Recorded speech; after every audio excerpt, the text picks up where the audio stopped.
Hey everyone, hope you're doing great. Welcome back to my channel. In today's video, we'll dive into what if Deku had to choose between saving Bakugo or All Might. Smash that subscribe button, and be sure to peek at the description below. Let's begin. The air in Musudafu tasted of progress and ozone. The Musudafu Grand Central Tower, a colossal needle of chrome and sapphire glass, stitched the sky to the earth. It was a monument to Japan's resilience, a hub of commerce and transit that hummed with the ceaseless energy of a million lives intersecting. Today, that hum had been replaced by a chorus of screams. Izuku Midoriya, clad in his gamma costume, shot through a cloud of concrete dust like a green meteor. "Float!" he muttered the command, a whisper of air as he adjusted his trajectory, landing softly on a buckled pedestrian overpass.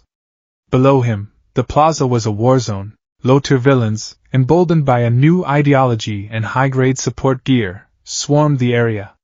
They were a chaotic tide, but a coordinated one, their attacks designed to stretch the responding heroes thin. "Deku! Status!" Endeavor's voice, a crackle of raw power and impatience, barked over the comms. "Evacuation of the West Concourse is 70% complete, sir!" Izuku yelled back, kicking off a piece of debris to intercept a villain with bladed arms lunging for a terrified family. "Black Whip!" Tendrils of dark energy erupted from his hands, ensnaring the man and slamming him into a nearby pillar. "But they're targeting infrastructure. It feels diversionary." He wasn't wrong.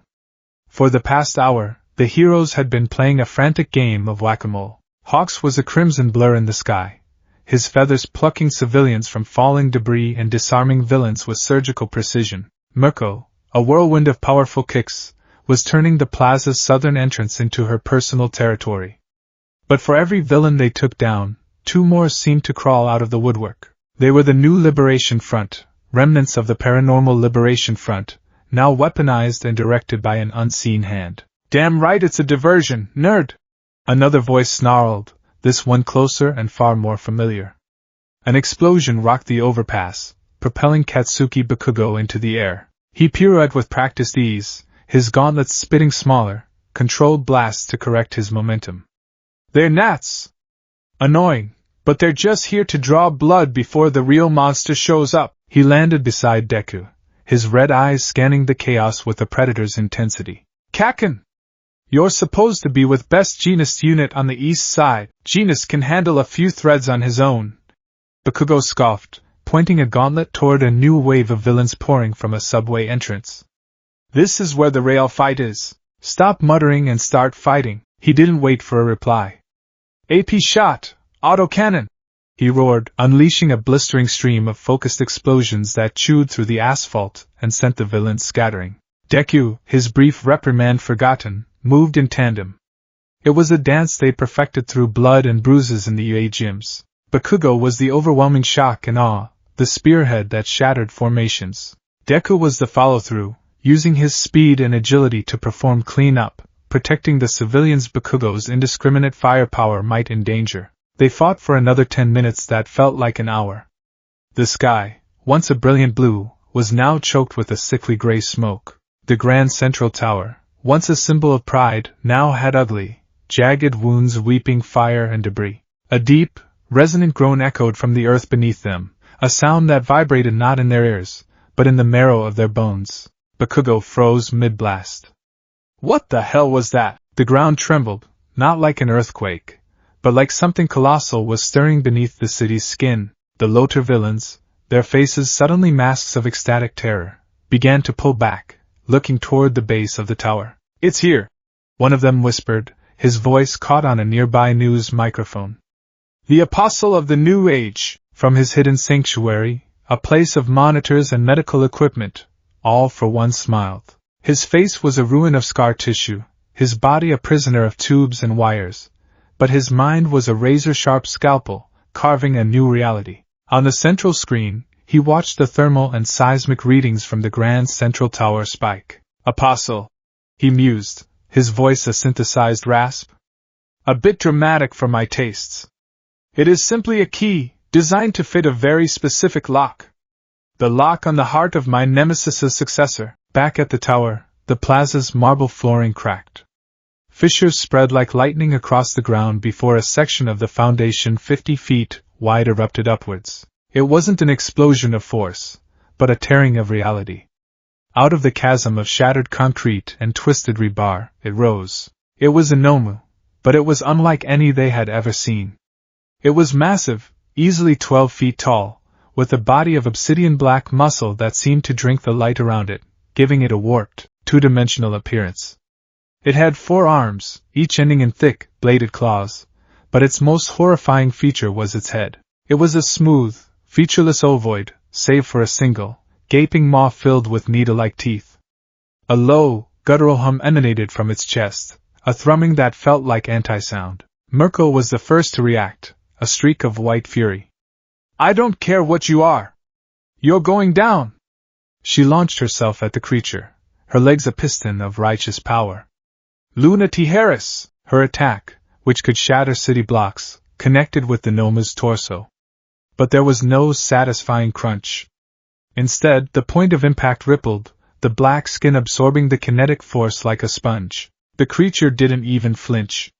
One of its 4 arms swung out with impossible speed, catching Mirko in the side and sending her rocketing into the wall of a department store. She hit with a sickening crack and didn't get up. A collective gasp of horror went through the crowd of remaining heroes and civilians. "Endeavor!" Hawks screamed from above. "Its body! It's nullifying kinetic energy!" Endeavor was already moving, his body wreathed in a corona of incandescent fire. "Then we'll burn it to ash!" "Prominence burn!" A torrent of liquid sun washed over the Noma. The heat was so intense it melted the surrounding concrete into slag. For a moment, the creature was completely engulfed in the inferno, but as the flames receded, the Noma stood there, completely unharmed. The skin on its chest glowed a dull, angry red, the thrumming in its chest growing louder. "It absorbs heat too!" Endeavor growled, his face a mask of disbelief and fury. "Deku, get back!" Bakugo yelled, shoving Izuku behind him. His mind was racing, connecting the dots. A creature that could nullify or absorb the most common forms of hero attacks. "It's a counter. It was made for us." He meant it was made for the top heroes. Deku knew, with a dawning, icy dread, that Bakugo was wrong. It was made for something far more specific. As if summoned by that thought, a new figure appeared at the edge of the plaza. He was skeletal, a ghost in a suit that was far too large for him, his blonde hair casting long shadows in the smoky air. "All Might!" Izuku breathed, a wave of relief so powerful it almost buckled his knees. "I felt it," All Might said, his voice lacking its usual boom but still carrying an undeniable authority. He wasn't in his muscle form. He didn't have the time for it. He was Tashinori Yagi, here to guide his student. A tremor in the quirk. In one for all. "This creature, it was made for you, young Midoriya." The Noma's blank face swiveled, its unseen senses locking onto the source of the power it was engineered to destroy. It ignored Endeavor, ignored Hawks, ignored all of them. Its focus was singular. It took a step towards Deku, a step that cracked the very ground beneath its foot. Then, its plan became horrifyingly clear. It wasn't just a brute. It was a demolition tool. Ignoring the heroes, the Noma slammed 2 of its massive fists into a primary support column of the Grand Central Tower. The building screamed. A deep, metallic shriek of tortured steel echoed through the city. A spiderweb of cracks raced up the tower's glass facade. "It's bringing the whole thing down!"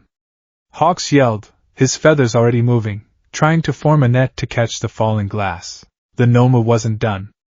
It raised its other 2 arms and fired a compressed blast of the energy it had absorbed from Endeavor's attack. The beam wasn't aimed at a hero. It was aimed at the 30th floor, where a structural junction held a massive sky lobby in place.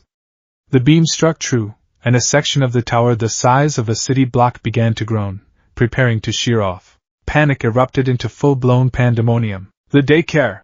a hero screamed. "The tower daycare is on the 31st floor, right above the impact zone." Tashinori didn't hesitate. There was no time to transform, no time to plan. There were only children in danger.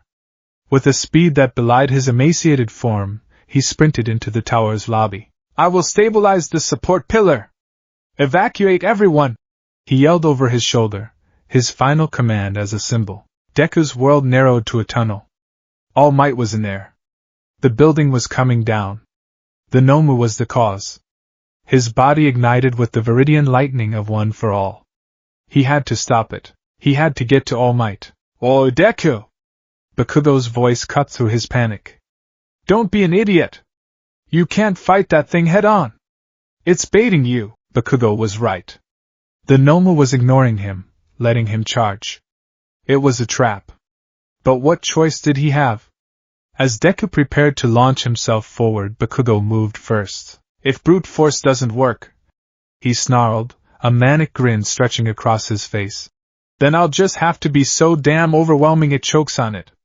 Howitzer impact! He launched himself into the air, a spiraling missile of explosive power.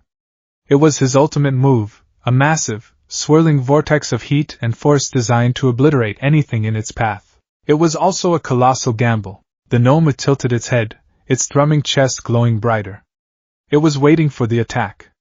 It wanted it. All for One watched from his monitor, a connoisseur appreciating the final notes of a complex symphony. Foolish boy. You offer it the very power it needs to complete its task. Bakugo's blast hit the Noma dead center. The explosion was deafening, a miniature sun detonating in the plaza. For a glorious second, it seemed to have worked. The Noma was staggered, its form lost in the fireball, but then the light contracted. The Noma's body was pulling the explosion into itself, its black skin now glowing with the white-hot intensity of a star. It had absorbed the entirety of Howitzer impact. The thrumming in its chest stopped, replaced by a high-pitched whine of immense, stored power. The trap had sprung. The Noma used Bakugo's own power against him.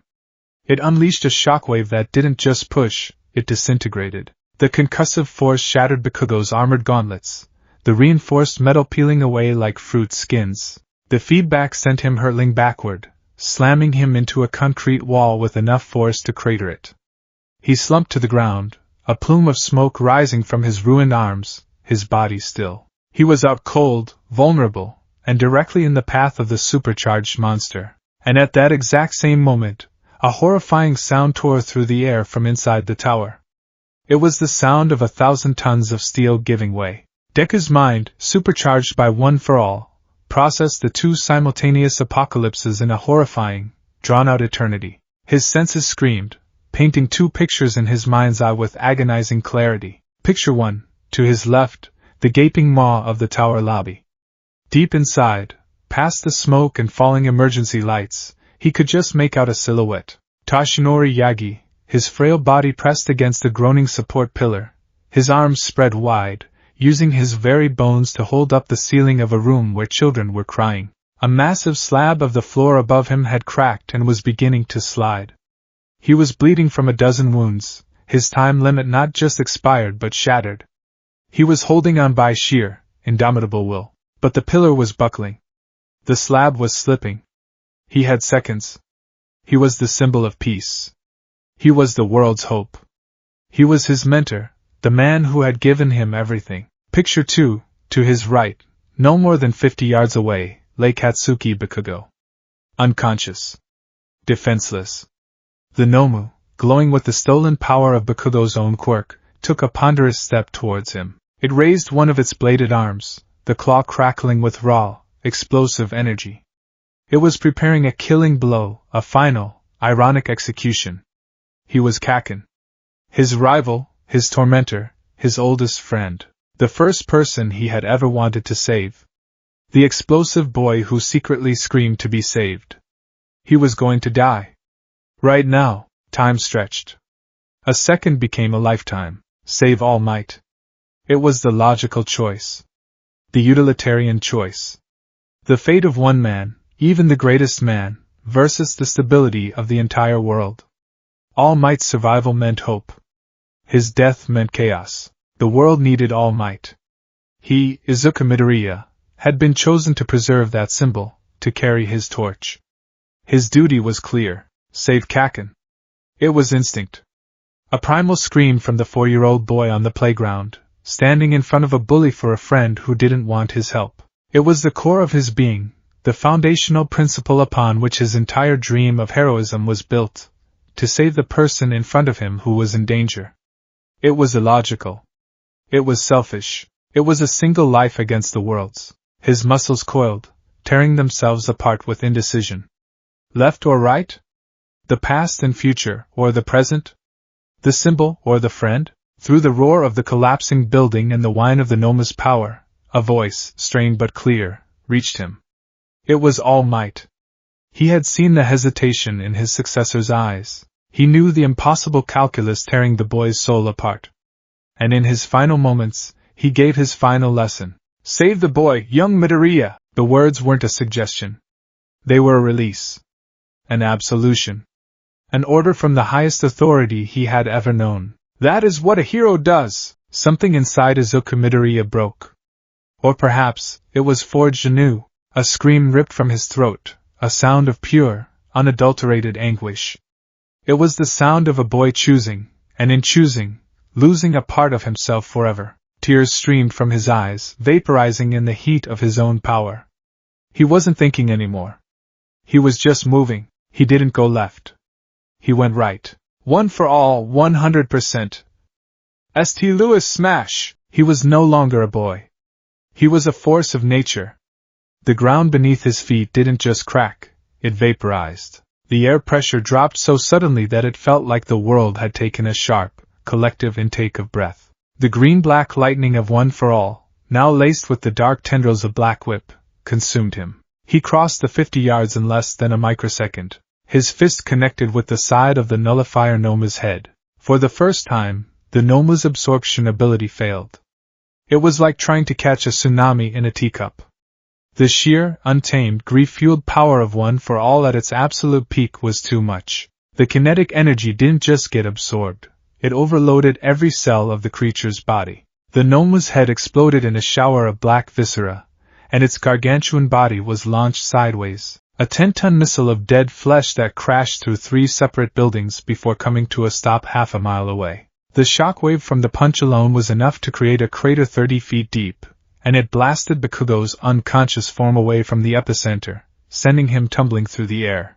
Deku, moving on pure autopilot, used the tendril of Black Whip to snag him, pulling him close and cushioning his landing as Deku himself skidded to a halt. He landed on one knee, cradling Bakugo's limp body, his own arm shattered and bleeding, the pain a distant, unimportant hum. His ears rang with a deafening tone. He had done it.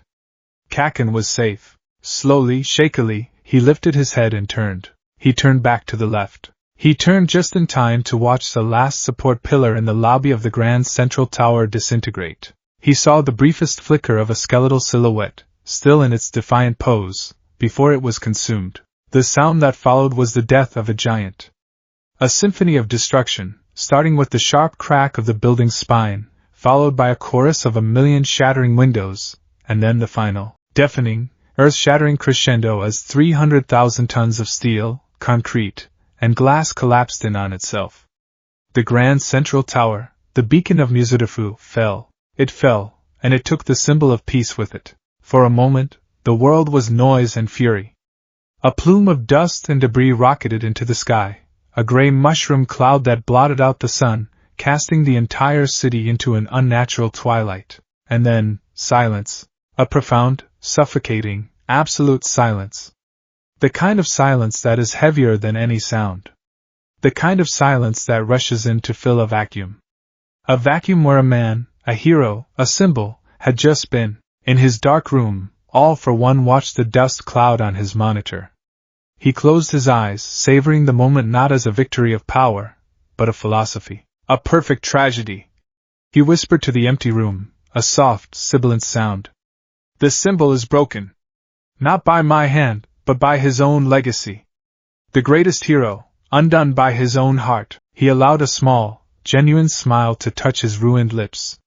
Welcome to the new age, Izuku Midoriya. In the center of the ruins, Izuku Midoriya knelt, the weight of his unconscious rival in his arms. He didn't feel the pain in his arm. He didn't hear the distant sirens starting up again. He didn't see the stunned, horrified faces of the other heroes emerging from the dust. He just stared at the mountain of rubble where his mentor had been. The fulcrum of his world had shifted, the weight of his choice crashing down, and in the deafening silence that followed, he knew only one thing. The world was broken, and he was the one who held the hammer. Time did not pass.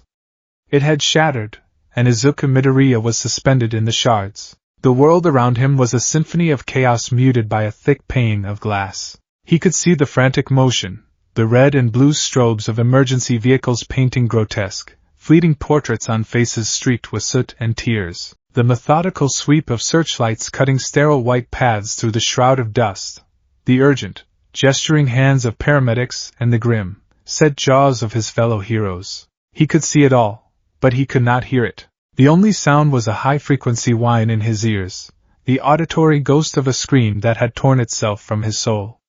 It was the sound of a choice. The sound of a world breaking. He knelt in the epicenter of the devastation, a lone green figure in a monochrome landscape of ruin. The weight in his arms was the only thing that felt real. Kaken, his warmth, his unconscious breaths, the rough texture of his gauntlet fragments digging into Izuku's own skin. These were the anchors tethering him to a reality he no longer wanted to inhabit. His eyes, wide and unblinking, were fixed on the mountain. It wasn't rubble. It was a grave. A tombstone the size of a city block, erected in seconds.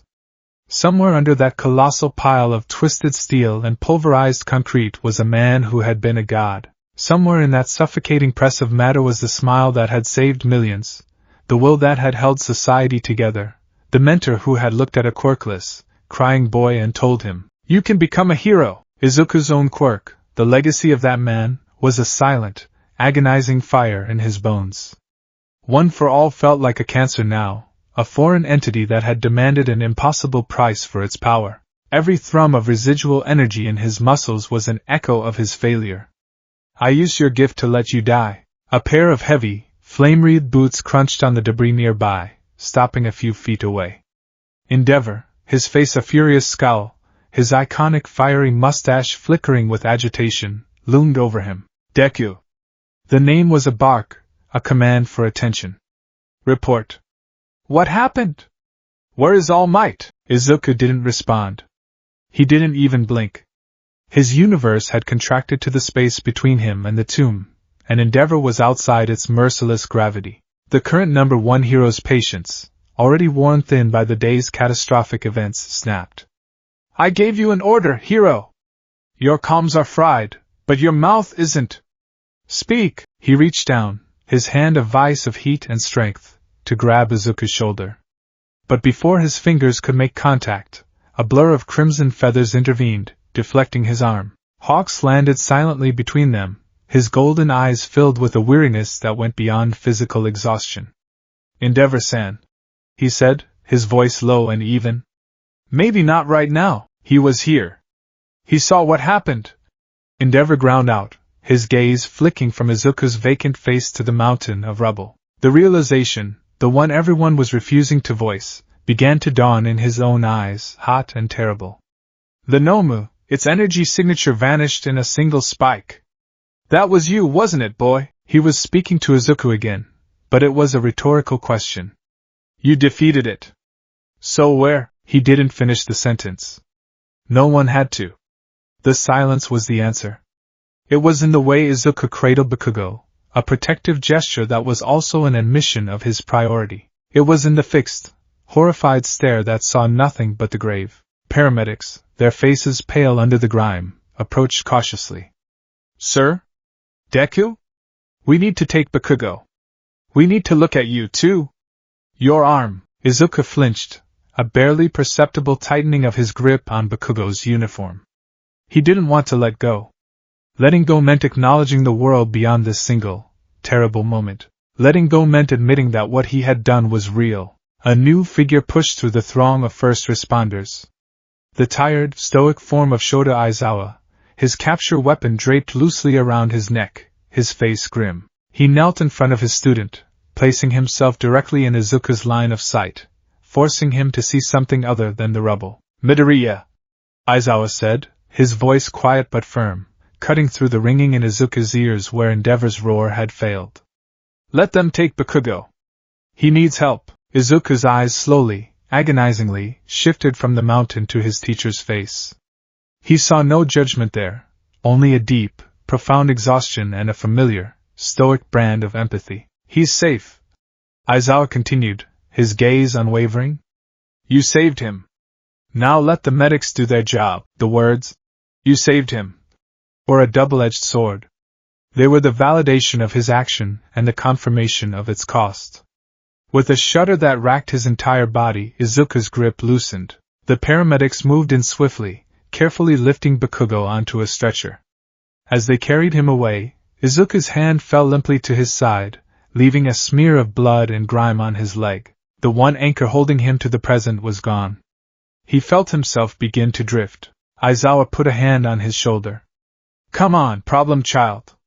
Let's go." Izuku allowed himself to be led, a puppet with its strings cut, stumbling through the debris field. He was vaguely aware of the clicking of 100 cameras, the hungry eyes of the press held back by a police line. He was the story now.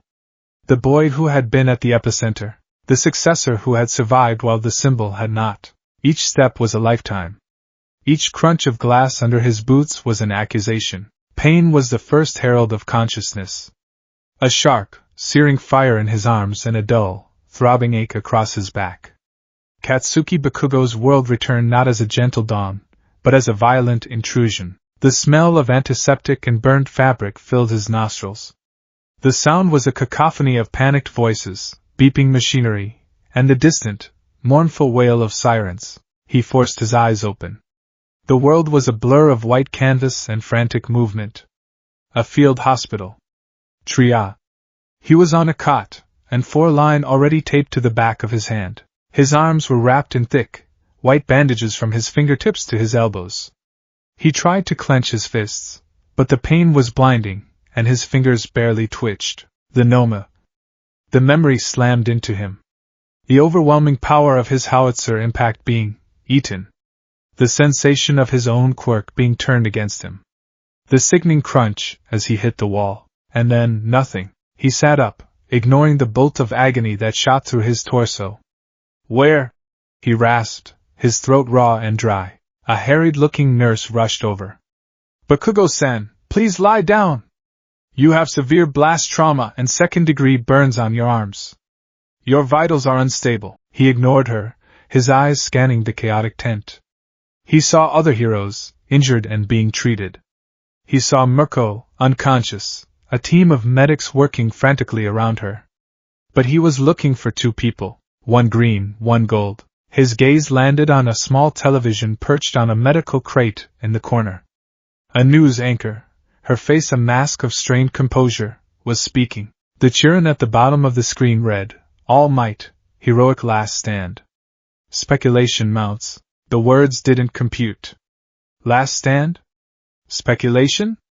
They were weasel words, media filler.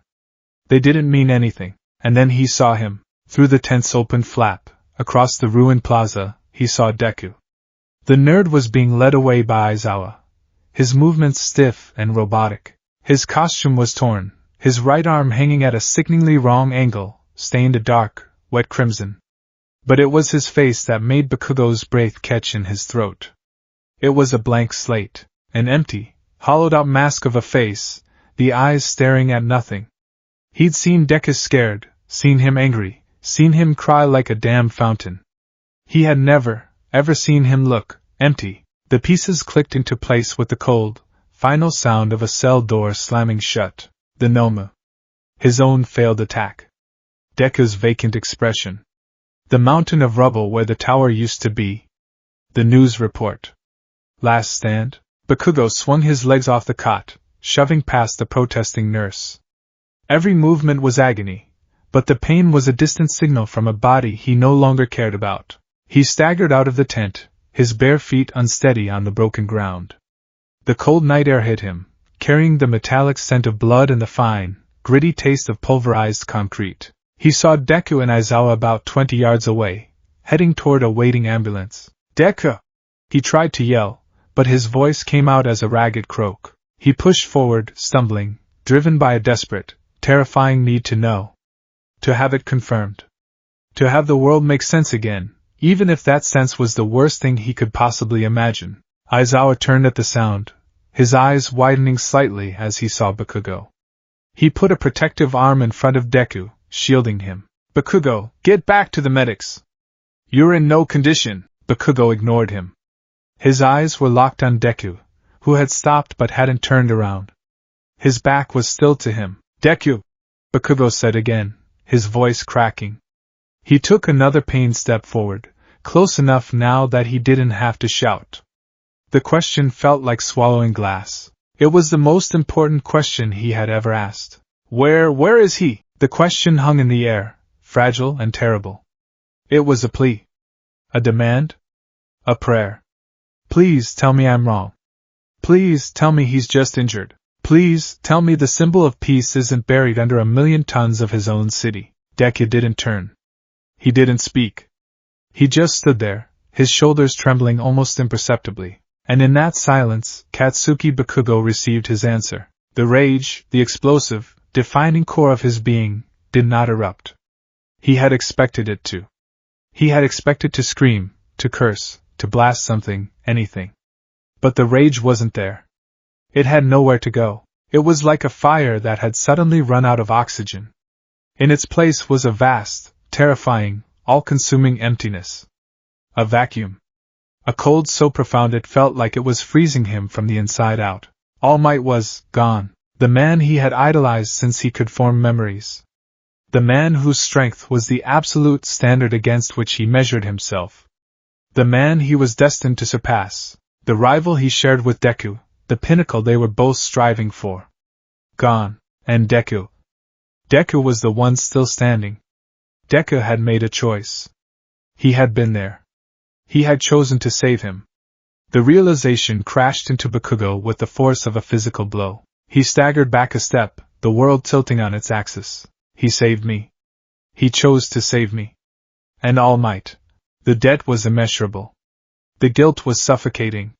He, Katsuki Bakugo, was alive, and All Might was dead. His life had been weighed against the symbol of peace, and Deku had tipped the scales in his favor. It was a weight he could not possibly comprehend, let alone carry. His legs gave out. He collapsed to his knees on the broken pavement, his bandaged hands scraping against the asphalt. He didn't make a sound. He just stared at Deku's back, the hollow in his own chest echoing the emptiness in his rival's eyes. The sound of silence was the sound of their shared damnation. The news broke not as a wave, but as a global tsunami. At first, it was just chaotic fragments. Live footage from news helicopters showed the scale of the destruction. Hero forums lit up with unconfirmed reports. Then, the Hero Public Safety Commission issued a terse, formal statement. "It is with the heaviest of hearts that we must confirm a devastating loss in the line of duty during the villain attack on the Musudafu Grand Central Tower. All Might, the former #1 hero and the world's symbol of peace, is confirmed to have perished while protecting civilians during the tower's collapse." The world stopped. In homes, offices, and bars from Tokyo to New York, conversations died. Traffic seemed to thin. For a full, collective minute, the planet held its breath in stunned, horrified grief. Then came the second wave of information, the details that began to leak from reporters on the scene, from anonymous heroes' sidekicks, from analyses of the battle footage. A new narrative began to form, whispered at first, then shouted. The successor Deku was there. He fought the gnome that caused the collapse. All Might was trapped. Bakugo was trapped. Deku could only save one. He chose Bakugo. The grief, pure and raw, began to curdle. It mixed with confusion, then disbelief, then a slow, simmering anger. A news broadcast in Times Square showed a split screen. On one side, a tearful civilian being interviewed. All Might saved my family at Kamino. He saved all of us. How could this happen? On the other side, a grainy, zoomed-in shot of Deku, his face blank, being led away from the scene. The headlines followed, brutal and swift. The Tokyo Chronicle, Successor's Choice. Did DKU let the symbol fall? Hero Daily UK, one student's life over the world's hope? The impossible calculus of the Grand Central Tragedy. American hero beat, a betrayal of the torch? Midoriya's actions under scrutiny. Social media was a cesspool of hot takes and raw emotion. All Might Is Gone trended globally, followed closely by Deku's Choice. Vigils sprang up spontaneously in cities across the world. Thousands gathered around statues and monuments of the fallen hero, leaving flowers and crying openly. But among the morning candles, new signs began to appear, printed in angry, bold letters. One for all is not one for you. You chose wrong. The world, robbed of its unshakable pillar of hope, needed someone to blame. The villains were the obvious target, but they were a nebulous entity. Izuku Midoriya, however, had a face. A name. A choice. He was a tangible focus for the world's pain and confusion. He wasn't a hero who had made a tough call. He was the boy who had been given the sacred fire, and used it to warm his hands while the sun went out. Back in Mizurufu, in the sterile quiet of a hospital room, Izuku sat on the edge of a bed.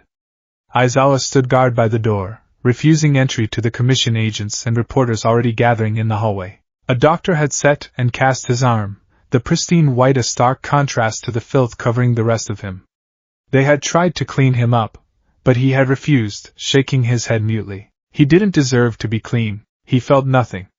The shock had built a fortress around his heart, and he was a prisoner within it. The silence was still there, a constant companion. It was the silence of a world without All Might's laughter, the silence of a future he had murdered. The silence of his own voice, which he felt he might never use again. He lifted his gaze to the window. The city lights twinkled, a sea of indifferent stars. They were still on. The world was still turning. People were still living and breathing, and in that moment, the first crack appeared in his fortress of shock. It wasn't grief that broke through. It was a cold, horrifying clarity. All Might was gone. And it was his fault. The sound of silence was not an absence of noise. It was the presence of a truth so terrible, it had obliterated everything else. The room was the color of compromise and stale air. A nondescript, windowless chamber deep within the gleaming headquarters of the Hero Public Safety Commission. The walls were a neutral gray, the table a polished, impersonal black, and the chairs were ergonomically designed to be just uncomfortable enough to discourage long meetings. It was a room built for dissections, of budgets, of strategies, and today, of a single, catastrophic decision. Izuku Midoriya sat on one side of the table, a lone green and black figure in a sea of gray suits. 2 days had passed since the fall of the tower. 2 days he'd spent in a silent, hospital-enforced limbo, the world's rising tide of anger and grief a distant roar he refused to acknowledge. His cast was a stark white slash against his filthy, unrepaired hero costume, which he had refused to take off. It felt like a penance. A shroud. Across from him sat the commission's president, a woman with iron gray hair pulled into a severe bun and a face that looked as if it had been carved from granite. Flanking her were 2 other high-ranking officials, their expressions a carefully curated blend of somberness and stern disapproval. Shota Aizawa stood against the back wall, his arms crossed, his presence a silent, non-negotiable condition of Izuku's attendance. He was a pillar of shadow in the sterile room, his gaze fixed and unreadable. "Midoriya-kun," the president began, her voice crisp and devoid of warmth. She did not use his hero name. "We appreciate you coming to speak with us. This is not an interrogation. It is a debriefing. We simply need to understand the chain of events, and your decision-making process during the Grand Central incident. It was a lie, and everyone in the room knew it." The air was thick with accusation. Izuku stared at the polished surface of the table, at his own reflection, distorted and unfamiliar. The hollow-eyed stranger looking back at him was not Deku. Deku was a hero. This was just Izuku, the boy who had failed. "The Noma," he began, his voice a dry, unused rasp. It sounded like someone else's. "It was designed to absorb energy. Kinetic thermal. Endeavor-san's attacks and Bakugo-kun's explosion only made it stronger. We have the preliminary analysis from Dr. Ejiko's old labs." One of the officials interjected, tapping a stylus on the tablet in front of him. "The creature was a nullifier class high-end. A bespoke weapon. Its purpose was singular." He looked up, his eyes cold. "To neutralize and destroy the wielder of One for All." The unspoken words hung in the air, and it succeeded in destroying the previous one, because of you. The president steepled her fingers.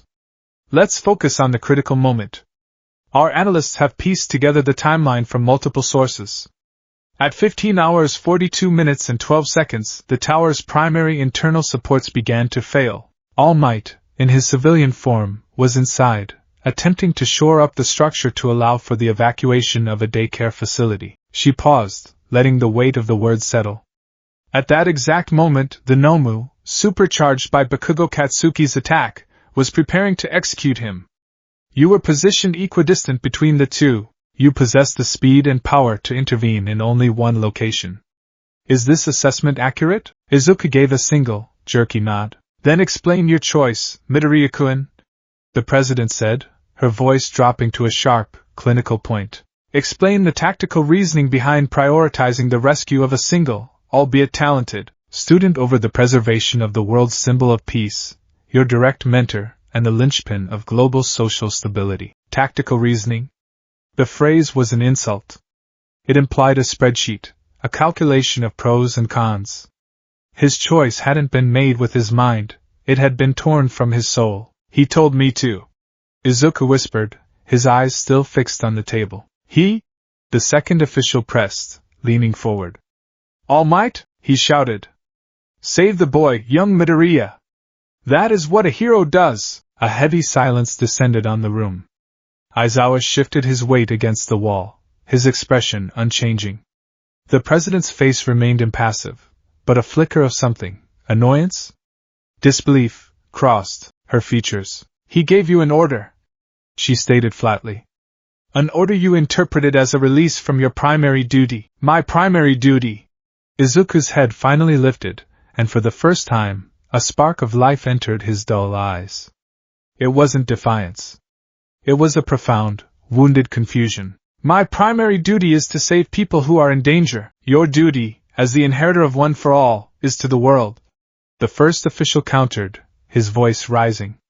It is to embody the hope and security that All Might provided. It is to understand that some lives, by virtue of their symbolic and strategic importance, carry more weight than others. A hero must be able to make that difficult, cold calculation, to sacrifice the few to save the many. You chose to sacrifice the one to save the one. By any metric, that is a catastrophic failure of judgment. The words were like stones, pelting him, each one leaving a new bruise on his already shattered psyche. He had no defense. In his heart, he agreed with them. He had failed. He had chosen wrong. What would have happened if you had gone the other way? The president asked, her voice dangerously soft. If you had saved All Might? Bakugo Katsuki would be dead. A tragedy, yes. A terrible loss for UA, and the hero world. But All Might would be alive. The symbol would be secure. The morale of the entire planet would not be in freefall. Crime rates in the past 48 hours have spiked 17% globally. 17%. That is the statistical cost of your choice, Midoriya-kun. Do you understand the weight of that? He understood. He felt that weight in every breath. He felt it in the hollow space in his chest where his own hope used to live. He didn't have an answer. He just lowered his head again, the brief spark extinguished. He was a child who had been handed a crown, only to trip and watch it shatter on the stones. Aizawa finally spoke, his voice a low growl that cut through the sterile air. He made the choice a hero would make. He saved a life that was about to be extinguished. That is the end of the story. If you want to put a price tag on that, you'll find that the soul of this profession is not for sale. This is not about the soul of the profession, Eraserhead. The president snapped back, her composure finally cracking to reveal the raw frustration beneath. It is about its survival. The public needs a symbol they can believe in. They look at this boy now, and they don't see a hero. They see the reason their greatest hero is gone. They see a catastrophic mistake. His public approval rating is currently in the negative.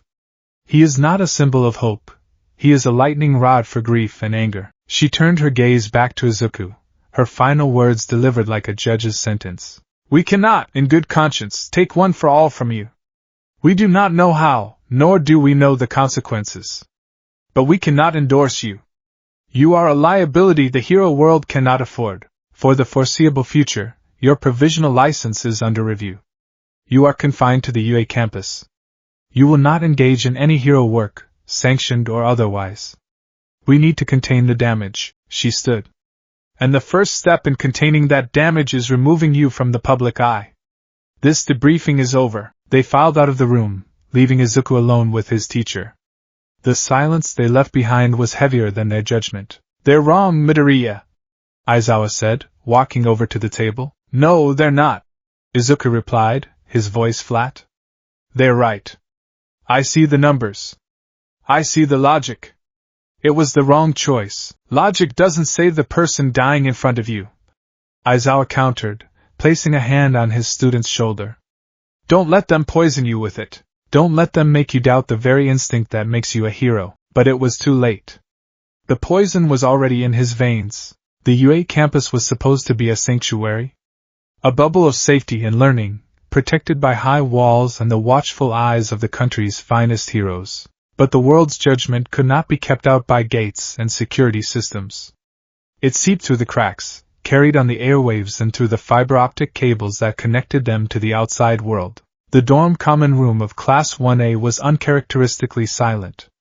The television was on, but the volume was low, playing a news montage of All Might's greatest moments, rescuing hundreds from a flood, stopping a falling airliner, and his iconic bloody victory pose at Kamino. It was meant to be a tribute, but it felt like a constant, looping reminder of what they had lost. When Izuku and Aizawa walked in, the quiet deepened. Every head turned. Every eye was on him.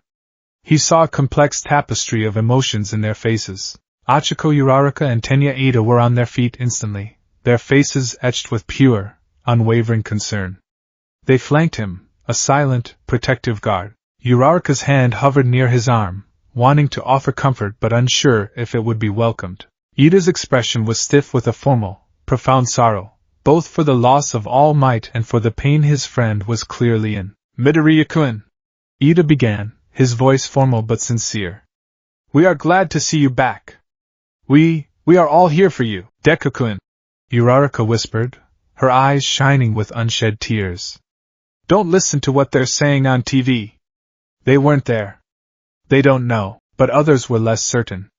He saw it in the way Kaminari and Siro shifted uncomfortably on the couch, their gazes dropping to the floor. He saw it in the conflicted frown on Kirishima's face, a boy whose entire heroic identity was built on chivalry and sacrifice, now forced to confront a choice that defied any simple code of honor. He saw it most clearly in Mineta, who was openly weeping, but whose grief was laced with a palpable, fearful resentment.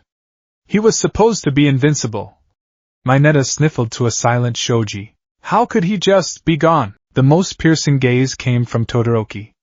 He sat apart from the others, his expression analytical, almost cold. He wasn't judging, he was processing. He was trying to fit the pieces together, the fall of the symbol of peace, the rise of his father to the undisputed #1 spot, and the role his classmate had played in that violent transition. His heterochromatic eyes tracked Izuku's every move, searching for an answer to a question he hadn't yet figured out how to ask. The class was a microcosm of the world outside.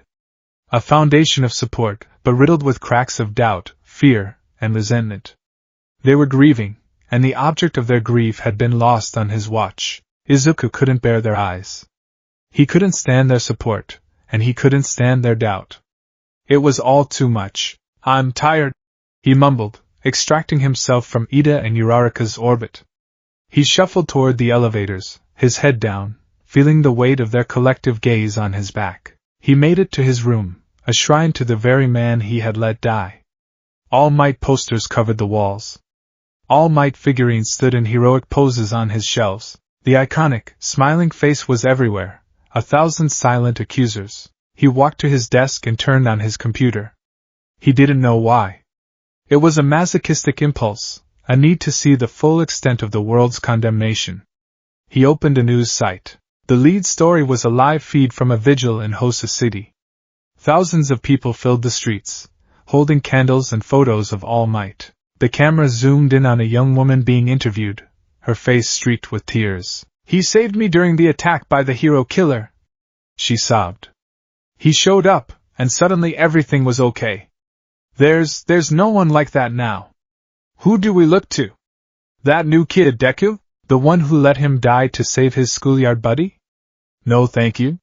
He doesn't deserve to wear the colors. Izuku flinched as if struck. He clicked to another tab, a popular hero forum. The main thread was titled, The Choice, an Objective Analysis. User, Quirk Logic 101. Let's be objective. Asset preservation is key in any conflict. All Might was Asset 1. Bakugo is a promising, high-tier prospect, but he is expendable in the grand scheme. Midoriya's decision was emotionally driven and strategically bankrupt. He is unfit for the responsibility he was given. User, True Hero Fan. How can you all be so cold? A hero saves people. That's the job. Bakugo was going to die.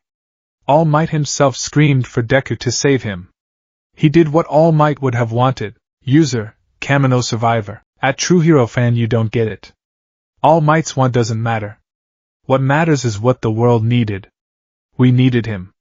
We needed our symbol. My kids are afraid to go outside. My wife is looking up black market support gear.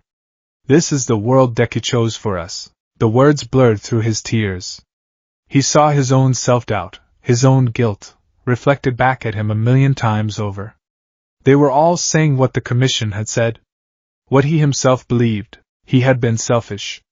He had listened to his heart instead of his head, and in doing so, had plunged the world into fear. With a choked cry, he swept his arm across the desk. Figurines and books crashed to the floor. He tore at the posters on the wall, ripping the smiling face of his idol to shreds, the sound of tearing paper a weak echo of the tearing in his own chest. He collapsed to his knees amidst the wreckage of his former life, his body shaking with dry, silent sobs. The smiling symbol was gone, replaced by the ghost of a man buried under a mountain of rubble. A ghost that would haunt him for the rest of his life. Downstairs, the class listened to the sounds of destruction from his room. No one moved. No one knew what to say. The foundation of their world had been shattered, and the boy who was supposed to be their future leader was upstairs, breaking his own heart. The world had passed its judgment, and Class 1A could do nothing but bear witness to the sentence being carried out. The silence in the common room was no longer just respectful. It was fearful. It was the sound of a class, and a world, realizing that their brightest star had been extinguished, and in his place was a black hole of grief, pulling them all into its orbit. The Gamma Gym, usually a symphony of explosions and the resonant clang of metal on metal, was suffocatingly quiet. The massive training facility, a testament to UA's commitment to pushing quirks to their absolute limits, felt more like a cathedral than a gym. Its cavernous ceiling absorbed the silence, and the faint scent of ozone and sweat was a ghostly reminder of a time before the world had fractured. A single, bare bulb in the central observation booth cast a weak, lonely puddle of light onto the floor below, leaving the rest of the vast space to the shadows. In that small pool of light stood Izuku Midoriya. He hadn't slept in 3 days. Sleep offered no escape, only a different kind of torment, nightmares of falling buildings and a final, desperate shout. So he had come here, to the place where he had first started to believe he could master the power that now felt like a curse. His body moved on autopilot, cycling through the familiar katas of shoot style. A kick, a spin, a feint. The movements were precise, honed by 1,000 hours of relentless training, but they were hollow. There was no power behind them. The green lightning of One for All remained dormant, a slumbering dragon deep within him that he was too terrified to wake. Every time he tried to draw on it, to let the energy flow into his limbs, the image would flash behind his eyes, the supercharged Nomu, the unconscious form of Kaken, and the crumbling silhouette of the tower. He would see his own fist, wreathed in that same green energy, smashing the Nomu to dust. He would see the consequence of that power. And he would flinch. His breath would catch, his muscles would lock, and a wave of nausea would wash over him. The power was tainted. It was the weapon that had saved one life at the cost of another. To use it felt like endorsing his choice, like agreeing that the price had been worth paying. And he couldn't. He wouldn't, so he trained without it, a fighter pilot trying to fly with an empty fuel tank. His movements were just that, movements. A dance of grief in the oppressive silence. He was punishing himself, pushing his body to the point of exhaustion in the vain hope that it would numb the agony in his soul. A loud, metallic bang echoed through the gym as the main door was shoved open with unnecessary force. It slammed against the wall, the sound a gunshot in the tomb-like quiet. Izuku froze mid-kick, his body tensing. He didn't need to turn to know who it was.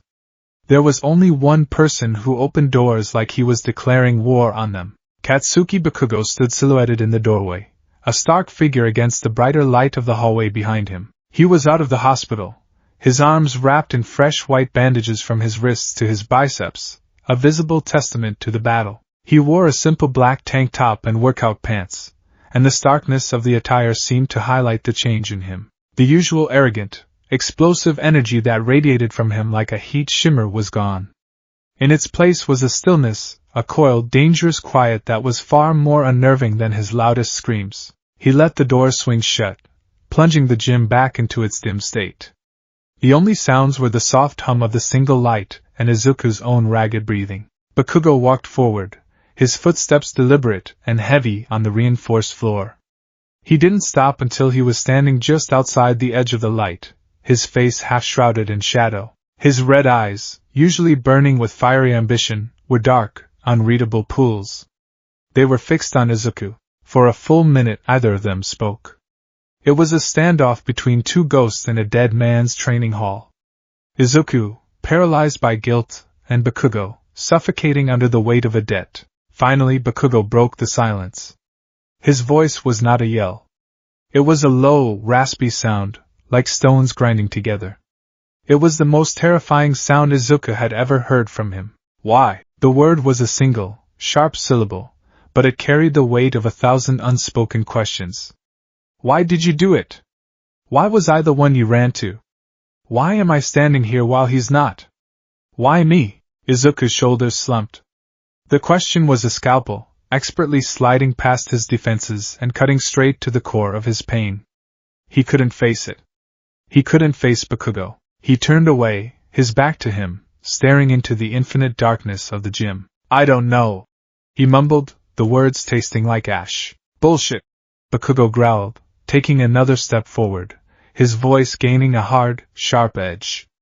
You don't do a damn thing without thinking it through a million times. You got notebooks full of your creepy mumbling about every possible scenario. So don't you dare stand there and tell me you don't know. Why me, Deku? Izuku squeezed his eyes shut. It wasn't a plan. It wasn't a tactical decision like the Commission wanted. There was no time to think. Then what was it? Bakugo's voice was rising now, the familiar anger beginning to surface, but it was different.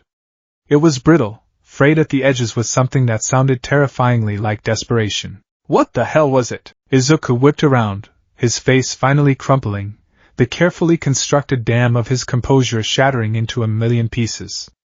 Tears he had held back for days streamed down his face, hot and furious. It was instinct, he screamed, his voice cracking with anguish. It was just instinct.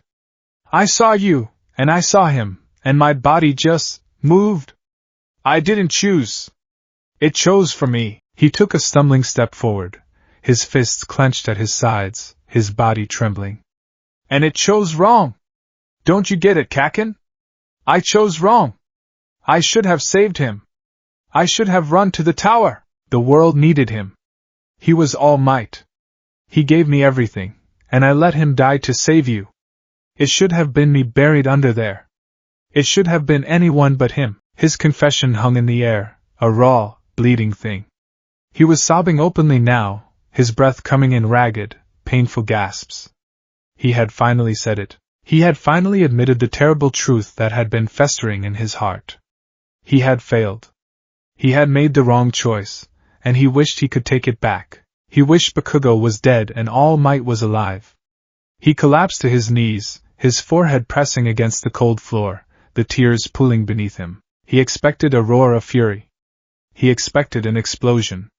He expected Bakugo to scream at him for daring to wish him dead, to call him a weak, pathetic crybaby. Instead, he heard two sharp steps, and then strong hands grabbed the front of his costume, hauling him roughly to his feet. He was face to face with Bakugo, close enough to see the broken blood vessels in his eyes. But the rage Izuku expected wasn't there. Bakugo's face was a mask of furious, desperate anguish. His teeth were gritted so hard it looked like his jaw might crack. "Don't!" Bakugo snarled, his voice a low, vicious tremor. He shook Izuku once, hard. "Don't you dare!" Izuku stared, confused, through his tears. "Don't you dare make his sacrifice meaningless!" Bakugo bit out, each word sharp and pointed. His grip tightened, his knuckles white. "Don't you stand here and invalidate the last goddamn choice he ever made, and don't you dare try to take this away from me." "Take what away?" Izuku choked out. "The guilt? The pain? You can have it. I don't want it. The debt." Bakugo roared, and this time the sound was pure, uncut Katsuki Bakugo, an explosion of raw emotion that seemed to shake the very foundations of the gym. "You think I want this? You think I like knowing that the greatest hero who ever lived is a pile of ash because of me? You think I enjoy waking up every morning knowing that you chose my worthless life over his?" He shoved Izuku back a step, but didn't let go. His chest was heaving, his face contorted. For the first time, Izuku saw the depth of the wound in him.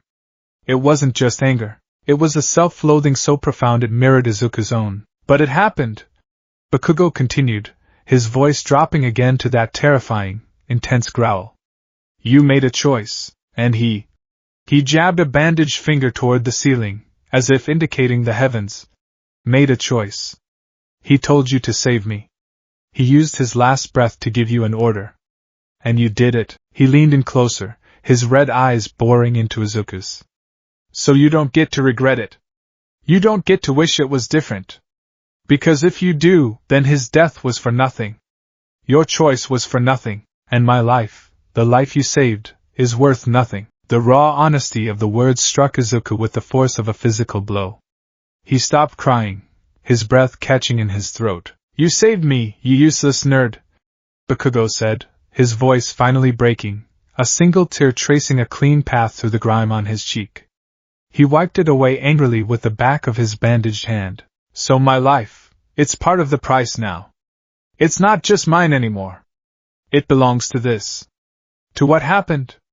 To his memory." He finally let go of Izuku's costume, his hands falling to his sides. He looked down at his own bandaged arms. "He gave you his power. You used it to save me. So now my power, it's for you.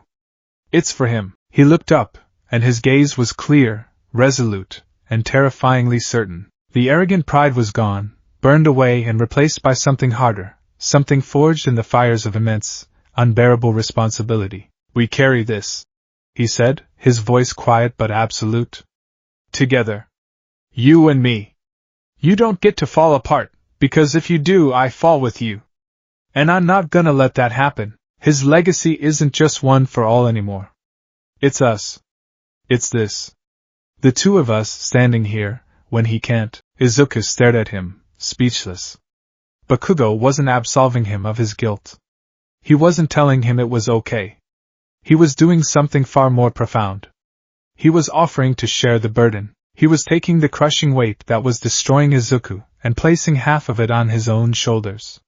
He was accepting his role in the tragedy, not as a victim, but as a survivor with a purpose. He was forging a chain between them, binding their fates together with the memory of the man they had both lost. "So you're going to get up," Bakugo ordered, his voice returning to its familiar, demanding tone, but with a new foundation beneath it.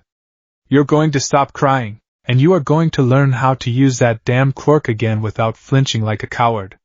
Because I'm not going to let the world think that All Might's last act was to save someone who wasn't worth it. And I'm sure as hell not going to let them think his successor is a broken mess who can't handle the fallout." He turned his back, walking over to the training control panel in the observation booth.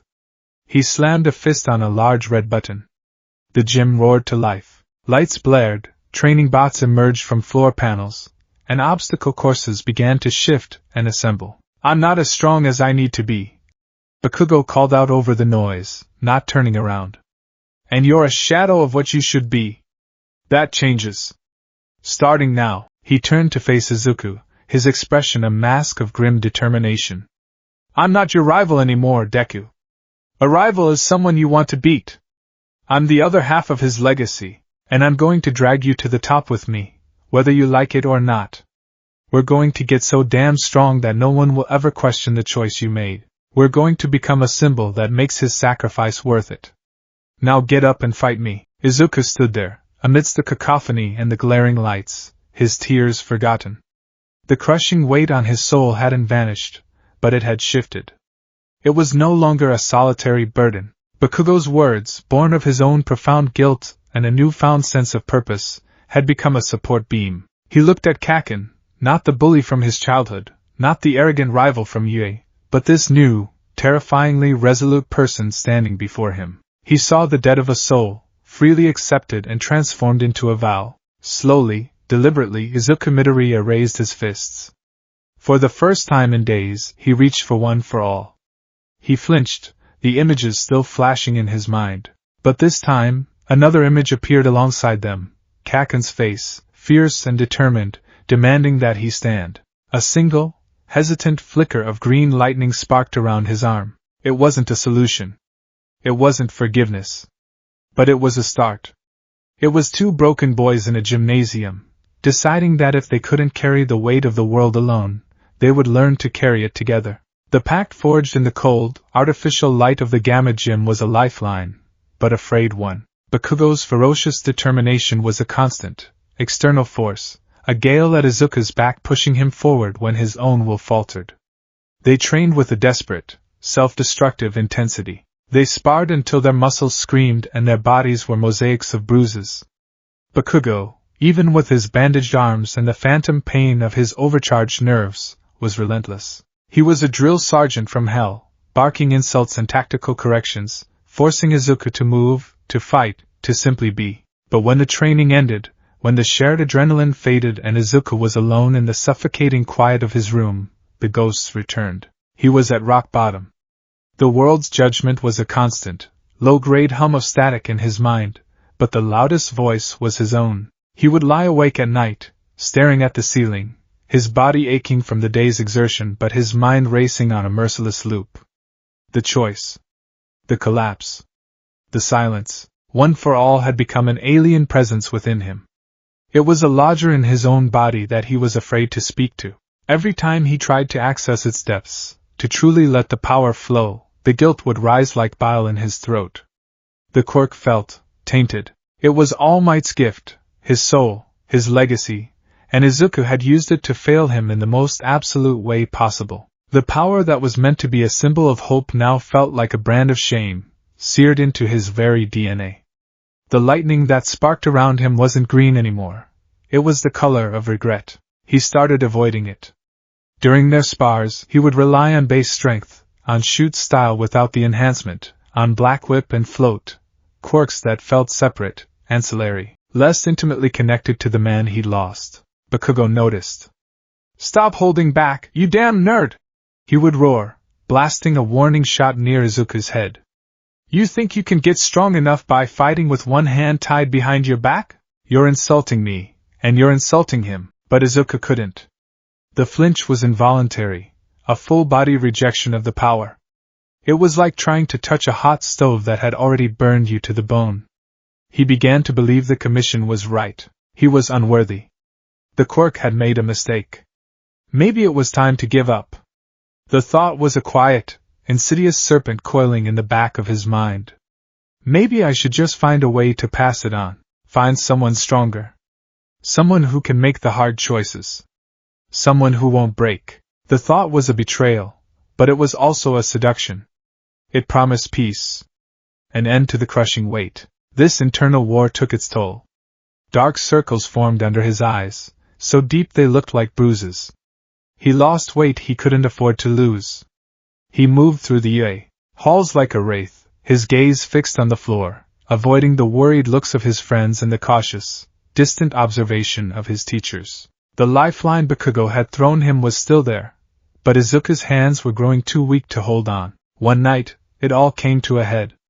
After a particularly brutal training session where he'd been unable to summon more than a 5% smash, Bakugo had simply stared at him, his expression a mixture of fury and a deep, frightening disappointment, before turning and walking away without a word. The silence was worse than any explosion. Izuku stumbled back to his room, the weight of that silent judgment finally breaking him. He collapsed onto his bed, not even bothering to change out of his sweat-drenched training clothes. The serpent in his mind hissed its final, tempting offer. It's over. You can't do it. Just let it go. He didn't fight it anymore. Exhaustion, physical and spiritual, washed over him in a black tide. He closed his eyes and let it pull him under, succumbing to a sleep so deep it felt like a small death. And in that darkness, he began to drift. The sensation was not of dreaming, but of falling. He fell through an endless, starless void, a silent black ocean. There was no up or down, no sense of time. There was only the feeling of a slow, inexorable descent into nothingness. This was it, he thought with a strange sense of calm. This is peace. But then a light, not a bright, warm light, but a faint, nebulous glow in the distance. It pulsed softly, like a cosmic heartbeat. And with the light came a sound, a faint murmur that slowly grew into a chorus of whispers, voices, overlapping and indistinct, echoes in the static of the void. He wasn't falling anymore. He was floating, drawn toward the light. As he got closer, the whispers began to resolve into individual threads of sound, and the single glow fractured into multiple points of light, like a constellation of souls. He recognized the place, not from memory, but from a deep, instinctual part of himself. This was the vestige world. The inner sanctum of one for all. He came to a stop in the center of the constellation. The points of light solidified, taking on the spectral, translucent forms of the previous users. He saw them all, arranged in a silent circle around him. The first user, a man with white hair and a kind but sorrowful face, gave him a solemn nod. The second and third, shadowy, indistinct figures whose histories were lost to time, simply observed, their presence heavy and ancient. He saw Shinamori, the fourth user, his face gaunt and scarred by the power that had killed him, his expression one of weary understanding. He saw Daigoro Banjo, the fifth, his usual boisterous energy subdued, his arms crossed as he watched Izuku with a critical eye. And the sixth was wreathed in his own ethereal black smoke, his face hidden. They were all here. A silent jury. Izuku felt a wave of shame so profound it was a physical force. He was a stain on their lineage. A failure who had broken the chain. He couldn't meet their gazes, his own eyes fixed on the non-existent floor. He stands before us, a vessel of regret, a voice said. It was Daigoro, his tone blunt and challenging. The power stagnates within him. He fears it. He fears himself. He is just a boy, Daigoro. Another voice countered, gentle and feminine.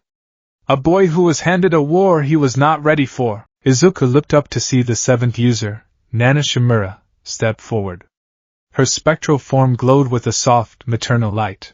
Her black hair flowed around a face that held a universe of empathy, but also the deep, permanent sadness of a life defined by sacrifice. Her eyes, so much like her grandson's, were fixed on him. You carry a heavy burden, Izuku Midoriya, she said, her voice an echo of warmth in the cold void. Heavier than any of us had to bear at your age. I failed him.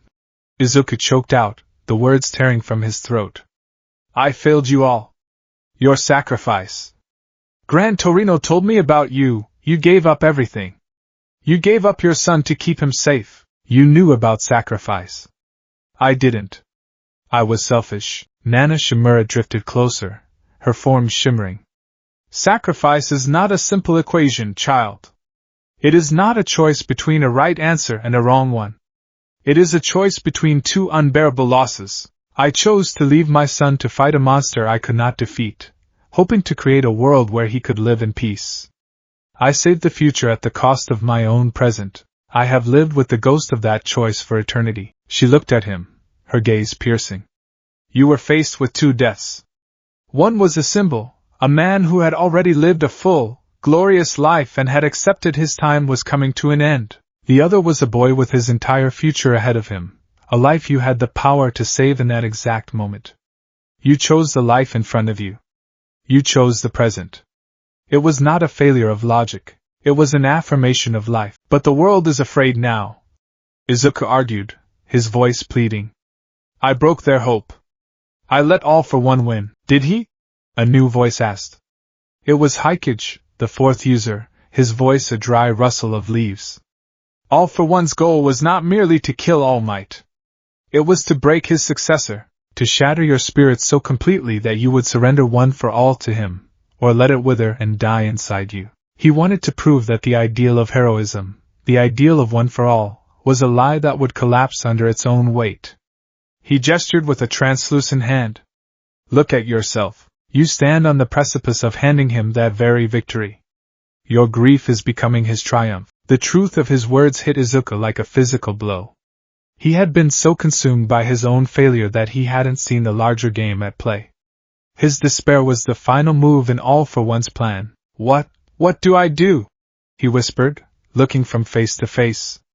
The power, it feels like his blood is on it.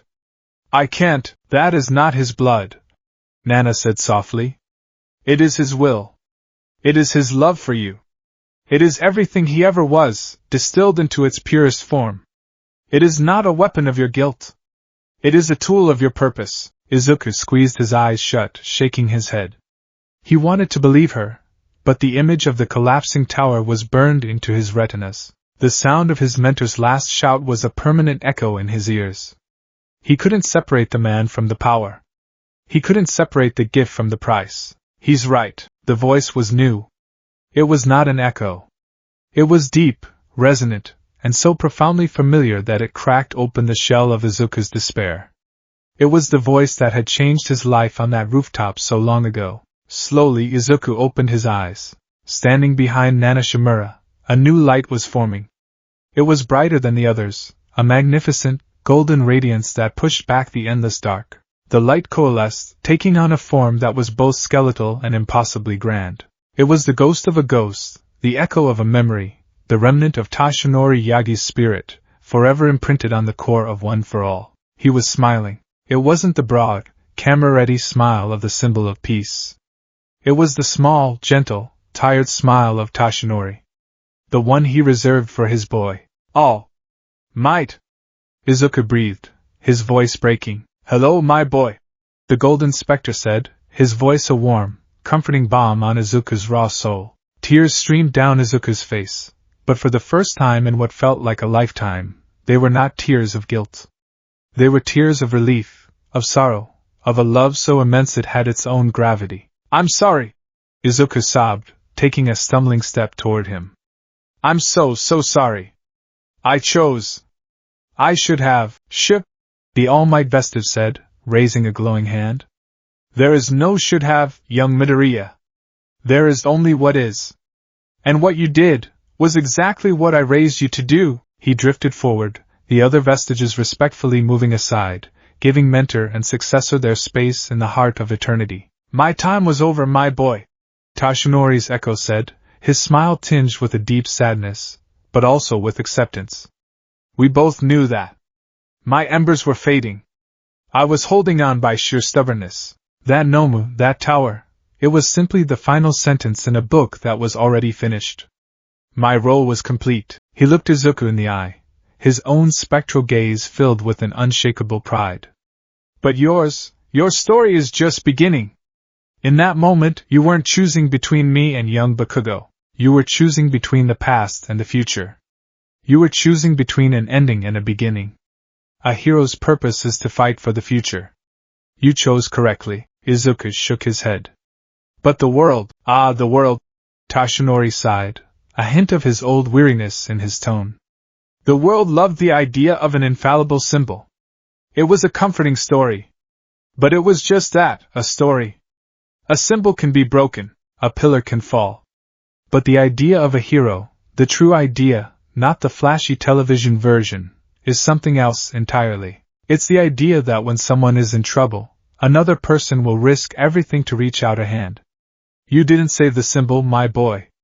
You became the idea. The golden light of his form seemed to intensify, washing over Izuku. It was not a physical warmth, but a warmth of the spirit.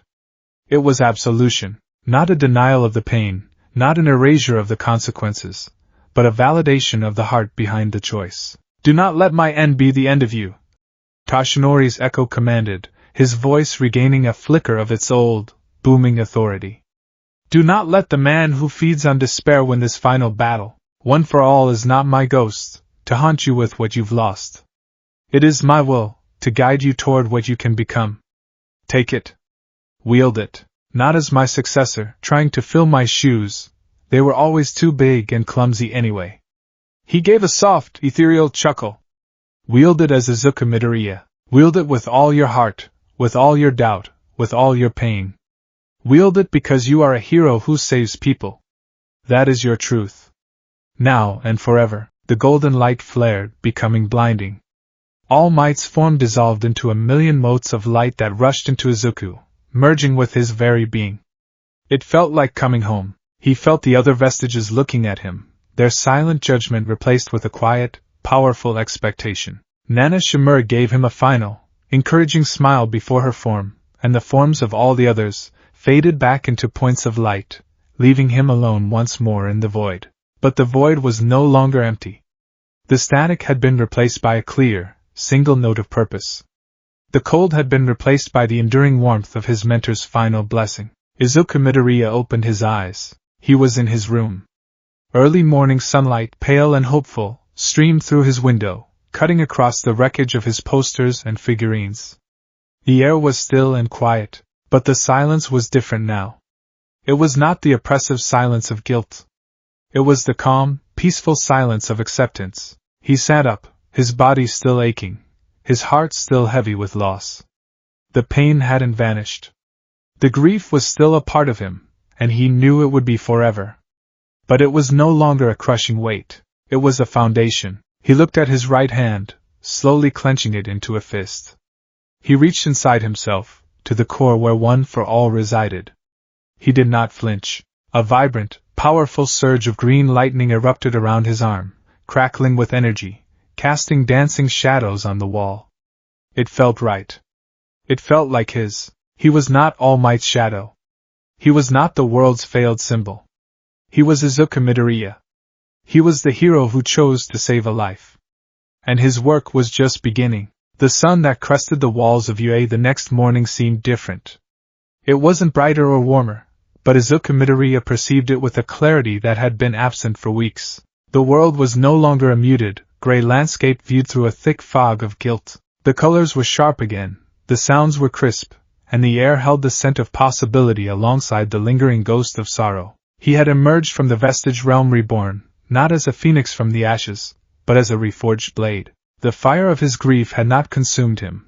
It had burned away the impurities, the self-doubt, the crippling need to be a perfect copy of his predecessor. The pain of All Might's loss was still there, a deep, resonant ache in his soul, but it was no longer a crushing weight. It was a whetstone. He walked out of the Heights Alliance storm, his steps purposeful for the first time in what felt like an eternity. He had already gathered the torn remnants of his All Might posters and placed them carefully in a box. It was not an act of erasure, but of reverence. He was no longer a worshipper in a shrine. He was a curator of a precious memory. His destination was the Gamma Gym. He knew Bakugo would be there. His rival, no, his partner, operated on a schedule as rigid and explosive as he was. As Izuku pushed open the heavy doors, the familiar, cacophonous sound of controlled detonations washed over him. Bakugo was in the center of the training floor, a whirlwind of motion and orange light. He was shirtless, his torso gleaming with sweat, the white bandages on his arms a stark contrast to his tan skin. He was practicing his aerial mobility, using smaller, precise explosions from his palms to navigate a complex obstacle course of floating platforms and moving pillars. He wasn't using his ultimate moves. His arms were still healing, the nerves still tender. Instead, he was focusing on efficiency, on control, on a kind of brutal elegance. He landed on a platform, his back to the door, his shoulders heaving. "Took you long enough, damn nerd," he growled, not bothering to turn around. "I was starting to think you'd decided to sleep forever." Izuku closed the door behind him. "Sorry, Kaken. I had some things to work out." Bakugo finally turned, his red eyes narrowing as he took in Izuku's appearance. He was looking for the same haunted, broken expression that had been plastered on Izuku's face for weeks. He was looking for the telltale flinch, the hesitation, the suffocating aura of defeat. He didn't find it. Izuku's eyes were clear. The dark circles were still there, but the hollowness within them was gone, replaced by a calm, quiet resolve. His posture wasn't slumped with the weight of the world. It was straight, grounded, ready. A flicker of surprise quickly crossed Bakugo's face. He let out a gruff, so? Bakugo challenged, hopping down from the platform. You finally done feeling sorry for yourself? Or are you just gonna stand there looking like a sad Deku statue? Izuku didn't reply with words. He took a fighting stance, his feet planted firmly. He closed his eyes for a brief second, picturing not the collapsing tower, but the golden, smiling echo of his mentor, wielded as Izuku Midoriya. He opened his eyes and reached for his power. There was no hesitation. No flinch. A torrent of brilliant green lightning erupted around his body, crackling with an intensity that made the air hum. It was a pure, unadulterated expression of one for all, unleashed with a confidence he hadn't felt since before the Grand Central incident. He let the power flow, a familiar, welcome fire singing in his veins. He settled it at a comfortable, sustainable 20%, the energy coiling in his muscles like a loaded spring. Bakugo's eyes widened almost imperceptibly. He felt the shift in the air, the sheer pressure of Izuku's presence. This wasn't the hesitant, fearful power of their last few sessions. This was the real thing. A small, sharp, almost predatory grin touched Bakugo's lips. There you are, he said, his voice a low growl of satisfaction. He slammed his fists together, tiny sparks crackling from his palms. Finally decided to show up for the real fight. What followed was not a spar. It was a diagnosis. They moved, a blur of green and orange. Bakugo was aggressive, relentless, testing Izuku's defenses from every angle. He used his explosions to propel himself, changing direction in midair with jarring unpredictability. He was looking for the hesitation, the mental block he'd seen before, but it was gone. Izuku met every attack head-on. When Bakugo came in high, Izuku used float to meet him in the air. When Bakugo tried to pin him down with a wide-area blast, Izuku used Black Whip to anchor himself and pull through the explosion. He was no longer reacting to Bakugo. He was anticipating him, their shared history of conflict now a tactical advantage. But the fight felt different. The frantic, competitive edge was gone. The desperate need to one-up each other, to prove who was stronger, had been replaced by something new. It was a conversation spoken in the language of combat. Bakugo's attacks were questions. Are you solid? Can you take the pressure? Are you still with me? Izuku's counters were the answers. Yes. I'm here. I'm not breaking. After 20 minutes of non-stop, high-intensity combat, they broke apart, both breathing heavily, standing in the center of a scorched and battered training floor. Your output is stable. Bakugo grunted, wiping sweat from his brow with the back of a bandaged hand. But you're still thinking like him, Izuku frowned. What do you mean? You're still trying to be a battering ram, Bakugo clarified, pointing a thumb at his own chest. That was his thing. The one big punch that solves everything. You've got more tools in your damn box than he ever did. Stop trying to use a sledgehammer when you have a whole damn toolbox. He started to pace, his mind working, the tactical genius that was often overshadowed by his explosive personality coming to the forefront. That Black Whip crap. You use it to grab things, to pull yourself around. That's basic. You need to think of it as an extension of your body. A third and fourth arm. Use it for misdirection. To change your trajectory at the last second. To set traps. He then pointed at Izuku's feet. Float. You use it to jump higher. To not die when you fall. Idiot. It's not just for moving up and down. It's for changing your attack angle completely. Imagine coming at an enemy from the side, then using float to instantly shift your momentum and strike from directly above. They'd never see it coming. Izuku listened, his mind racing. Bakugo wasn't just criticizing him. He was building a new strategy. He was seeing the potential of One for All's accumulated quirks in a way Izuku, blinded by his reverence for All Might's style, had never considered. We're not just going to get stronger, Bakugo declared, his eyes burning with a new kind of fire. We're going to get smarter. We're going to rebuild you from the ground up, not as a copy of All Might, but as something new. Something harder to break, and so, the new regimen began. It was brutal, but it was intelligent. Bakugo became more than a sparring partner.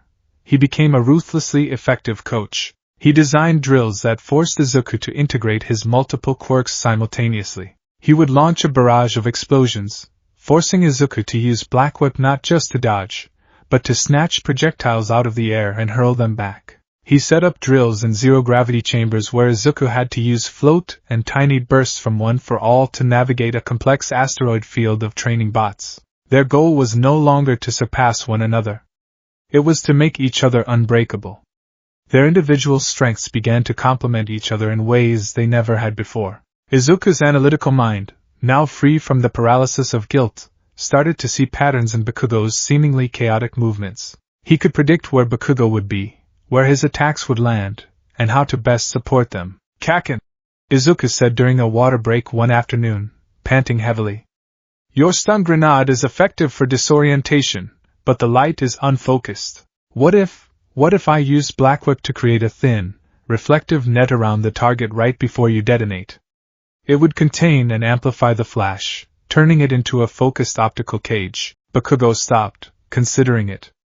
A slow, wolfish grin spread across his face. "A cage of pure light. Not bad, nerd. Not bad at all." Their synergy was born. They started developing combination moves, their fighting styles weaving together into a single, terrifying tapestry of power. Bakugo was the vanguard, the overwhelming force that shattered enemy lines and drew all the attention. He was the thunder and the lightning. Izuku, in turn, became the inescapable follow-through. He used his speed and his versatile quirks to control the battlefield Bakugo had just thrown into chaos, performing surgical strikes, protecting bystanders, and covering Bakugo's blind spots. They became known, whispered first in the halls of UA by their classmates, who watched their training sessions with a mixture of awe and fear, as the Wonder Duo. It was a callback to the old hero pairings, but this was different. They weren't just partners. They were two halves of a single, devastating weapon. This new resolve wasn't confined to the gym. It changed how Izuku carried himself. He accepted that he could never be the smiling, perfect symbol of peace. That was All Might's gift to the world, and it had died with him. Izuku's brand of heroism would be forged in a different fire. It would be grittier, more intense, and defined by a single, unwavering promise: he would save the person in front of him. There would be no cold calculus, no sacrifice of the one for the many. His symbol would not be one of global hope, but of personal, desperate salvation. He would not be the hero who promised a sunny day. He would be the hero who walked into the hurricane with you and promised to get you to the other side, no matter how much it cost him. One evening, after another grueling session, they sat on the floor of the silent gym, their backs against the cool metal of a training pillar. The only light was the pale moonlight filtering through the high windows. "The world still hates me," Izuku said quietly, not as a complaint, but as a statement of fact. "Let em," Bakugo grunted, taking a long drink from his water bottle. "Words are just words. They can't stop a punch. They can't save anyone when a building is coming down." He wiped his mouth with the back of his hand. "We're not doing this for them. Not for their approval. We're doing this for him." He nodded his head slightly, a gesture acknowledging the massive, invisible presence that was always with them in that room. "We're doing this to prove his last choice wasn't a mistake." Izuku looked at his partner, at the fierce loyalty burning in his eyes, a loyalty forged in the crucible of their shared loss. He finally understood. All Might, the symbol of peace, was gone. The world was searching for a replacement, for a single, shining beacon to ward off the darkness. But they were looking for the wrong thing. A single beacon can be extinguished, but two pillars, standing together, sharing the load, they could hold up the sky. Izuku held out his fist. "For him," he said, his voice steady and clear. Bakugo looked at the offered fist for a long moment. Then, with a smirk, he bumped it with his own bandaged knuckles. "For him."